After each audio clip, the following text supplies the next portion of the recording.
Assalamualaikum warahmatullahi wabarakatuh. Sebelum kita mulai acara ceramah pada hari ini, marilah kita panjatkan puji syukur kehadirat Allah Subhanahu wa Ta'ala yang telah melimpahkan beribu-ribu nikmat. Tak lupa sholawat serta salam kita aturkan kepada Nabi junjungan kita, Nabi Muhammad SAW. Semoga kita mendapatkan syafaat dan mendapatkan petunjuk hingga hari kiamat nanti. Hari ini saya akan membahas tentang Islam, kebangsaan, dan nasionalisme. Kebangsaan berasal dari kata bangsa. Dalam KBBI, bangsa adalah kelompok masyarakat yang bersamaan asal keturunan, adat, bahasa, dan sejarahnya, serta berpemerintahan sendiri, atau kumpulan manusia yang biasanya terikat karena kesatuan bahasa dan kebudayaan dalam arti umum dan menempati wilayah tertentu di muka bumi.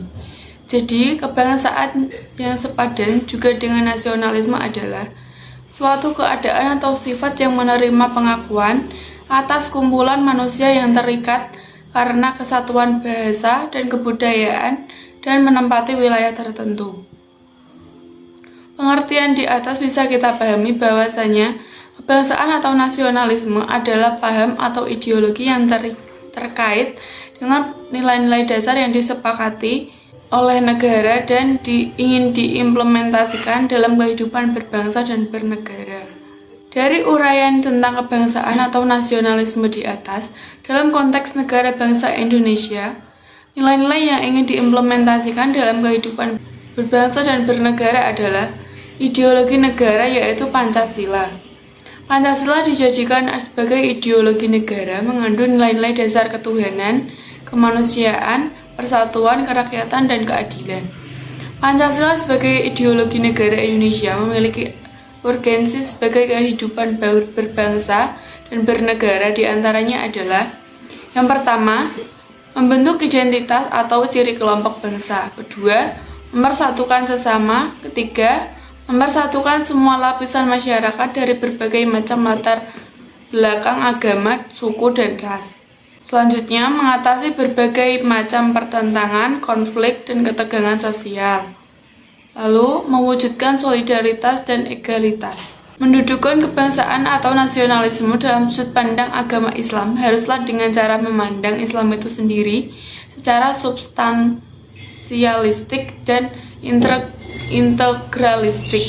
Dan Islam sebagai agama atau wahyu tentunya mempunyai gagasan, ide serta konsep dari Tuhan yang diharapkan bisa direalisasikan dalam kehidupan setiap pemeluknya. Gagasan, ide, serta konsep ini dikenalkan oleh Allah melalui Rasul atau baginda Nabi Muhammad SAW dan dijelaskan olehnya dengan baik secara global maupun rinci.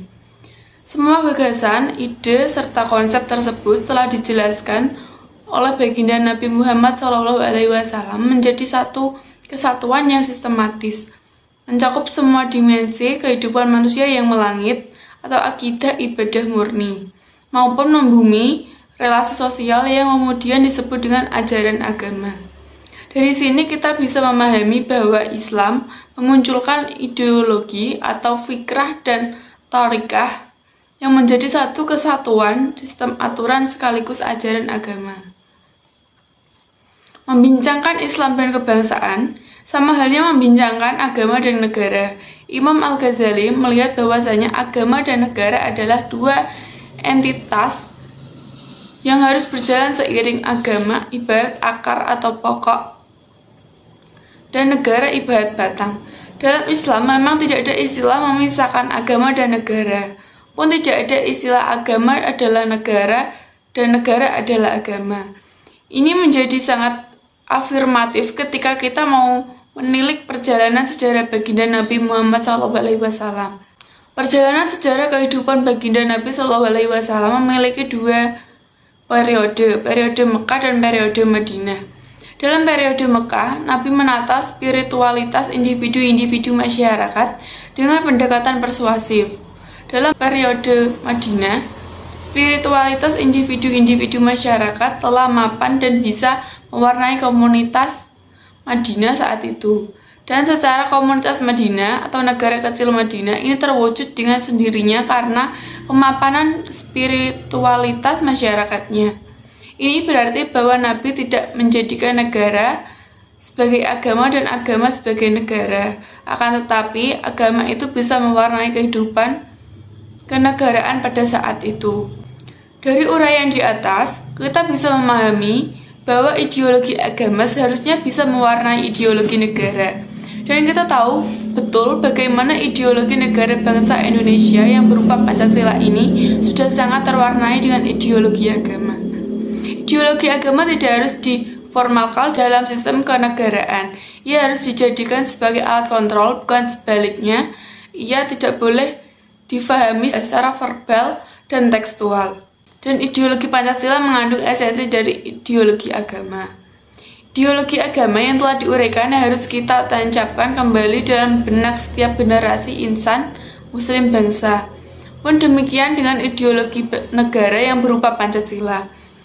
Ketika demikian, maka sudah tidak ada lagi yang membenturkan antara ideologi agama dan negara. Generasi yang berpegang teguh pada ideologi agama, mereka akan selalu patuh, taat, loyal, dan cinta terhadap agamanya. Demikian juga generasi yang berpegang teguh pada ideologi negara. Mereka akan selalu patuh, taat, loyal, dan cinta terhadap negaranya. Yang demikian itu adalah generasi religius dan nasionalis.